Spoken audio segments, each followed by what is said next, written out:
go out in it. Well, I'll tell you what, guys, this is one of those situations where, even when I was looking at the data late last week, I was in disbelief. We just don't see this kind of situation on the Gulf Coast. And, of course, as a meteorologist, you always try to make the best call that you possibly can with the data that you're presented with. And that's what we did there. We thought it was going to be a significant icing event, and I thought we were going to see a little bit more snow than we did, but it turned out it was a mess across the area, and so we're just going to have to get through that. Looks like improvements, though, by tomorrow afternoon as temperatures rise into the 40s, but don't really expect much for today.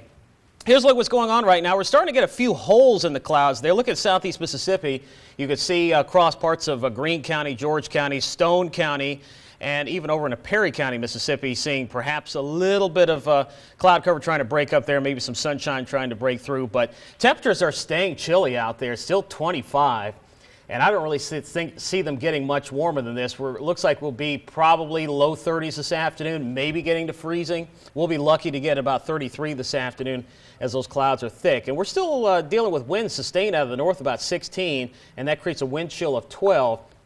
And a lot of times what happens in winter weather situations, when you have a layer of ice and snowpack on the ground, it can keep the temperatures down. So the fact that we have thick clouds in place, no sunshine, and that snowpack and sleet pack and ice pack, whatever you want to call it, that will keep the temperatures down. So again, we're only expecting highs in the lower 30s here this afternoon. So any melting that we see will be minimal, and we're going to see significant refreezing overnight tonight as temperatures fall back into the teens and 20s. So here's what we're expecting for today. Very little sunshine.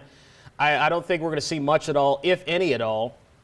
Temperatures will barely reach freezing by this afternoon. Melting will be very slow, if any occurs at all, and driving is going to be very difficult to near impossible. We've already seen that this morning, and really you don't want to go out and try it. I know that if you've never driven on it before, so maybe I can get out there and maybe I can get where I need to go, but trust me, if you've never driven on ice before, it is not a fun thing to get involved with, as we saw this morning.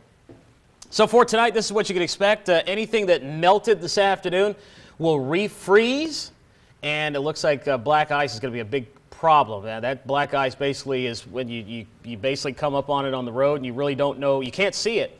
So the only way you know that you're dealing with it is when your car starts sliding around. It's a very scary situation if you've never encountered it before. Bitterly cold temperatures, mid-teens to around 20.